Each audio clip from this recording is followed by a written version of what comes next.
کیا عالمی معیشت واقعی آزاد فیصلوں سے چلتی ہے یا ڈالر کا نظام یہ طے کرتا ہے کہ کون کتنی دور تک جا سکتا ہے؟ یہ بات ہم سب جانتے ہیں کہ عالمی معیشت کسی ایک دن میں نہیں بنی اور نہ ہی کسی ایک فیصلے سے چلتی ہے۔ یہ اصل سوال یہ نہیں کہ ڈالر کیوں طاقتور ہے، بلکہ یہ ہے کہ ڈالر کے گرد بنا ہوا نظام ریاستوں کے فیصلوں، ان کی رفتار اور ان کی حدود کو خاموشی سے کیسے طے کرتا ہے۔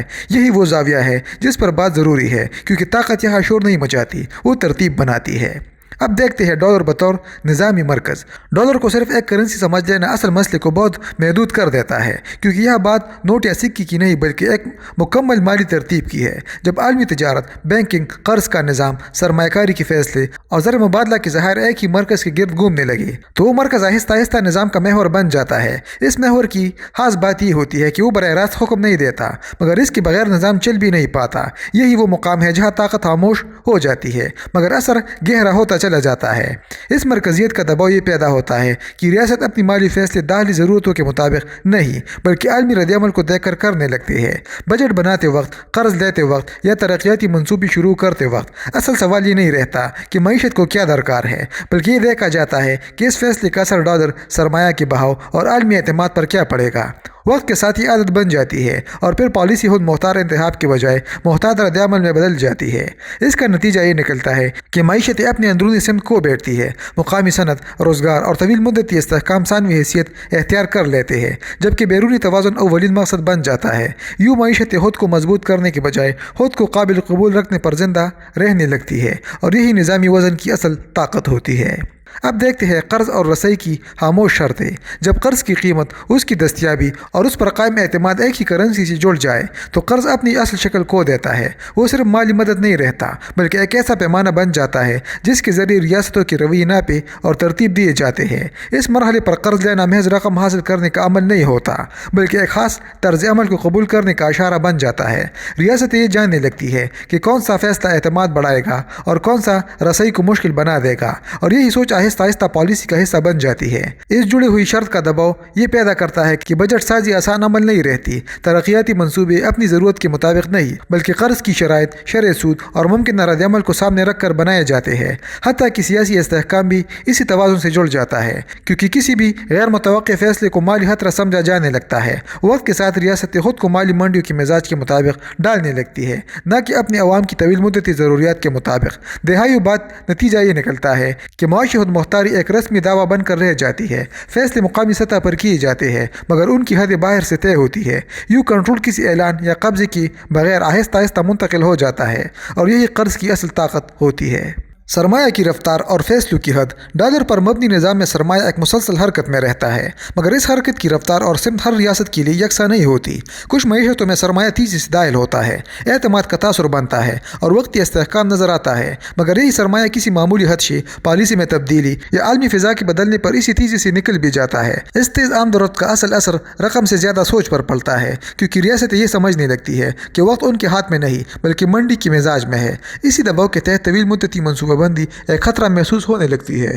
بنیادی ڈھانچے، تعلیم یا صنعت جیسے شعبے جنہیں برسوں کی مستقل توجہ درکار ہوتی ہے، ثانوی حیثیت اختیار کر لیتے ہیں۔ توجہ اس بات پر مرکوز ہو جاتی ہے کہ سرمایہ کیسے رکا رہے، نہ کہ یہ معیشت کے اندر کیسے مضبوط ہو۔ یوں فیصلے حکمت عملی کی بجائے فوری رد عمل میں بدل جاتے ہیں اور پالیسی کا افق مختصر ہوتا چلا جاتا ہے۔ وقت گزرنے کے ساتھ اس رویے کا نتیجہ واضح ہو جاتا ہے۔ ترقی کا ڈھانچہ بظاہر فعال دکھائی دیتا ہے مگر اندر سے کمزور ہوتا ہے۔ معمولی جھٹکا بھی عدم توازن پیدا کر دیتا ہے کیونکہ بنیاد مضبوط نہیں ہوتی۔ اس طرح رفتار وقتی فائدہ تو دیتی ہے مگر پائیدار طاقت پیدا نہیں ہونے دیتی، اور یہی اس نظام کی خاموش قیمت ہوتی ہے۔ ادائیگی کے نظام اور خاموش نگرانی۔ جب عالمی ادائیگی کے راستے محدود ہو کر چند مرکزی نظاموں تک سمٹ جائے تو لین دین کی نوعیت خود بہت بدل جاتی ہے۔ یہ عمل صرف رقم کی منتقلی نہیں رہتا بلکہ ایک ایسا سلسلہ بن جاتا ہے جو دیکھا، روکا یا سست کیا جا سکتا ہے۔ اس مرحلے پر ادائیگی کا ہر راستہ ایک ممکنہ رکاوٹ بھی بن جاتا ہے، اور یہی امکان ریاستوں کے رویوں پر اثر انداز ہونا شروع کر دیتا ہے۔ فیصلے اس بنیاد پر نہیں ہوتے کہ کون سا راستہ زیادہ مؤثر ہے بلکہ اس سوچ کے تحت ہوتے ہیں کہ کون سا راستہ کم نظر میں آئے گا۔ اس مشاہدے کا دباؤ یہ پیدا کرتا ہے کہ ریاستیں اپنی تجارتی اور مالی روابط کلی طور پر ترتیب نہیں دیتے۔ ہر نیا معاہدہ، ہر نیا لین دین اور ہر نیا مالی قدم ممکنہ رد عمل کے دائرے میں دیکھ کر طے کیا جاتا ہے۔ آہستہ آہستہ ایک ایسی احتیاط جنم لیتی ہے جو کسی تحریری پابندی کے بغیر کام کرتی ہے۔ کسی حکم کی ضرورت نہیں پڑتی کیونکہ خدشہ خود رہنمائی کرنے لگتا ہے۔ طویل عرصے میں اس رویے کا نتیجہ زیادہ گہرا ہوتا ہے۔ خود سینسرشپ ایک عارضی تدبیر نہیں رہتی بلکہ ایک مستقل عادت بن جاتی ہے۔ ریاستیں وہ راستے اپنانا چھوڑ دیتی ہے جو ممکن تو ہوتے ہیں مگر حساس سمجھے جاتے ہیں۔ یوں اختیار محدود نہیں کیا جاتا بلکہ خود ہی محدود کر لیا جاتا ہے، اور یہی اس مرکزیت کی سب سے خاموش مگر مؤثر طاقت ہوتی ہے۔ اب دیکھتے ہیں زر مبادلہ کے ذخائر بطور دفاعی دیوار۔ ڈالر میں زر مبادلہ کے ذخائر رکھنا بظاہر مالی تحفظ کی علامت سمجھا جاتا ہے کیونکہ یہ کسی بھی غیر یقینی صورتحال میں استحکام کا تاثر دیتا ہے، مگر یہ تحفظ آزاد نہیں ہوتا بلکہ ایک محسوس ترتیب کے اندر ہی مؤثر رہتا ہے۔ اس ترتیب میں اصل ترجیح یہ نہیں ہوتی کہ وسائل کو کہاں اور کیسے استعمال کیا جائے، بلکہ یہ ہوتی ہے کہ ذخائر کا حجم کس حد تک محفوظ دکھائی دے۔ یوں تحفظ کا تصور آہستہ آہستہ ترقی کے تصور پر غالب آ جاتا ہے۔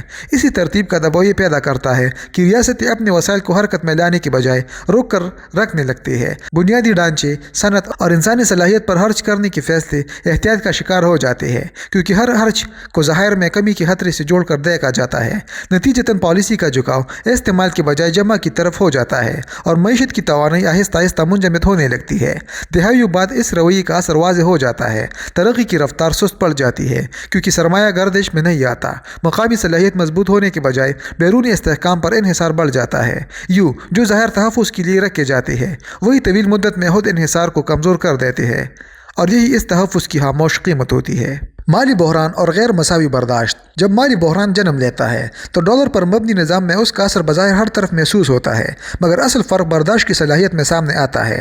جھٹکا سب کو لگتا ہے مگر اسے سنبھالنے کی طاقت سب کے پاس برابر نہیں ہوتی۔ کچھ معیشتیں فوری دباؤ میں آ جاتی ہے، ان کے لیے معمولی اتار چڑھاؤ بھی عدم استحکام بن جاتا ہے، جبکہ نظام کا مضبوط مرکز اپنے پاس موجود وسائل اور اختیارات کی بدولت خود کو سہارا دینے کی گنجائش رکھتا ہے۔ یہی فرق بحران کو ایک ایسا تجربہ بننے نہیں دیتا۔ اس عدم توازن کا دباؤ کمزور معیشتوں کو سخت فیصلوں کی طرف دھکیل دیتا ہے۔ اخراجات میں کٹوتی، ترقیاتی منصوبوں کی تاخیر اور سماجی دباؤ کو قبول کرنا مجبوری بن جاتا ہے کیونکہ فوری استحکام پہلی ترجیح بن جاتا ہے۔ اس کے برعکس مضبوط مرکز کو یہ آزادی حاصل ہوتی ہے کہ وہ وقت خرید سکے، نقصان کو پھیلا سکے اور نظام کے اندر ہی اپنے لیے راستہ بنا لے۔ یوں بحران ایک اصلاحی موقع کے بجائے فرق کو گہرا کرنے کا ذریعہ بن جاتا ہے۔ وقت کے ساتھ اس عمل کا نتیجہ خاموش مگر مستقل ہوتا ہے۔ عالمی عدم مساوات کسی اعلانیہ نعرے کے بغیر جڑ پکڑ لیتی ہے۔ فرق وقتی نہیں رہتا بلکہ ساخت کا حصہ بن جاتا ہے، اور ہر نیا بحران اسی ترتیب کو مزید مضبوط کر دیتا ہے۔ اب دیکھتے ہیں پالیسی کی آزادی اور پوشیدہ حدیں۔ ریاستیں کاغذ پر اپنی مالی پالیسیاں خود طے کرتی ہے، بجٹ بھی اپنا ہوتا ہے اور اہداف بھی مقامی نظر آتے ہیں، مگر جب شرح سود، افراط زر اور کرنسی کی قدر ایک عالمی مرکز کی حرکت سے جڑی ہو تو یہ آزادی عملی طور پر محدود ہو جاتی ہے۔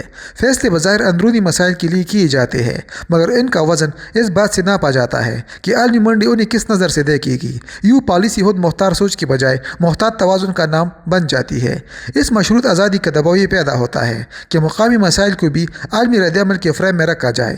مہنگائی ہو یا بے روزگاری، شرح سود میں تبدیلی ہو یا سرکاری اخراجات، ہر قدم کے ساتھ یہ اندیشہ جوڑا رہتا ہے کہ سرمایہ کا بہاؤ، کرنسی کا دباؤ یا اعتماد کی فضا متاثر نہ ہو جائے۔ آہستہ آہستہ پالیسی کا مقصد مسئلہ حل کرنا نہیں بلکہ رد عمل سے بچنا بن جاتا ہے، اور یہی سوچ مستقل شکل اختیار کر لیتی ہے۔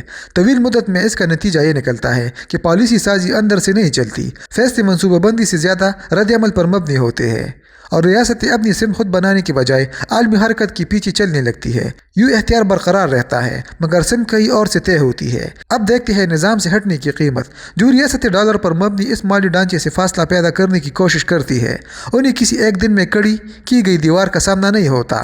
راستہ بند نہیں کیا جاتا بلکہ آہستہ آہستہ تنگ کیا جاتا ہے۔ ادائیگی کے راستے پیچیدہ ہو جاتے ہیں، مالی رسائی محدود محسوس ہونے لگتی ہے اور ہر نیا قدم پہلے سے زیادہ احتیاط مانگنے لگتا ہے۔ یہ بتدریج عمل فوری رد عمل کے بجائے مسلسل دباؤ پیدا کرتا ہے جسے نظر انداز کرنا مشکل ہوتا ہے۔ ان تنگ راستوں کا دباؤ یہ بنتا ہے کہ متبادل نظام کاغذ پر تو ممکن دکھائی دیتے ہیں مگر عملی طور پر مہنگے، سست اور غیر یقینی ثابت ہوتے ہیں۔ لین دین میں وقت بڑھ جاتا ہے، لاگت میں اضافہ ہو جاتا ہے اور اعتماد پیدا کرنا ایک مستقل مسئلہ بن جاتا ہے۔ ریاست یہ محسوس کرنے لگتی ہے کہ ہر متبادل کے ساتھ ایک نیا خطرہ جڑا ہے اور یہی احساس فیصلوں کو محدود کرنا شروع کر دیتا ہے۔ برسوں بعد اس عمل کا نتیجہ سامنے آتا ہے۔ مکمل انکار ایک عملی راستہ نہیں رہتا، جبکہ جزوی مطابقت کو حقیقت پسندانہ حکمت عملی سمجھا جانے لگتا ہے۔ ریاستی نظام سے باہر نکلنے کے بجائے اس کے اندر رہ کر گنجائش تلاش کرنے لگتی ہے۔ یوں اصل ڈھانچہ بغیر کسی طاقت کے استعمال کی مزید مضبوط ہو جاتا ہے، کیونکہ مخالفت بھی اسی کے اندر سمٹ جاتی ہے۔ اب نتیجہ دیکھتے ہیں۔ طاقت بطور ترتیب۔ ڈالر کا نظام شور نہیں مچاتا، وہ حکم نہیں دیتا، وہ بس ترتیب قائم رکھتا ہے۔ اس ترتیب میں فیصلے، رفتار اور حدود پہلے سے طے ہوتی ہے، اور ریاست خود کو آزاد سمجھتی ہوئی انہی حدود کے اندر حرکت کرتی ہے۔ عالمی معاشی طاقت یہاں کسی ایک واقعے سے نہیں، بلکہ دہائیوں پر پھیلی اسی خاموش منطق سے بنتی اور قائم رہتی ہے۔